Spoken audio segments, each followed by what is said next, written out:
Energy is everywhere. Approximately 15% of Canada's electricity comes from nuclear power, which also meets more than 50% of the electricity needs in Ontario alone.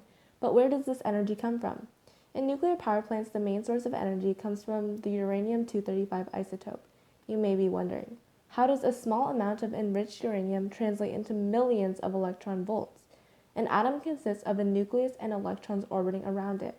The nucleus is made up of protons and neutrons, which are bound by a strong nuclear force.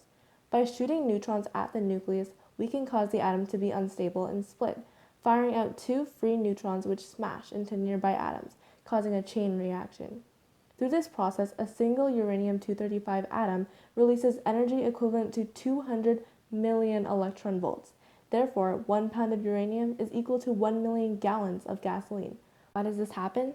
As the first law of thermodynamics states, energy cannot be created or destroyed. It can only be transformed. Therefore, when energy is added to a system, some of that energy stays in the system and some leaves the system. When the added energy overcomes the strong nuclear force between protons and neutrons, the separated protons and neutrons have more energy in total than the original nucleus. If the nucleus was formed from these particles, large amounts of energy are released in forms of heat and radiation when they are split.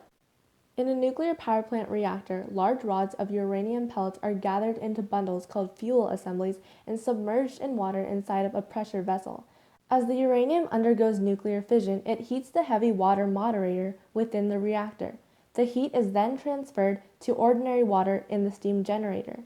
The water absorbs the thermal energy and creates steam due to the increased kinetic energy in the water particles. The steam is directed to a turbine which it rotates, generating mechanical energy. As the turbine gains kinetic mechanical energy, a generator is turned as well, moving a permanent magnet inside a coil of wire.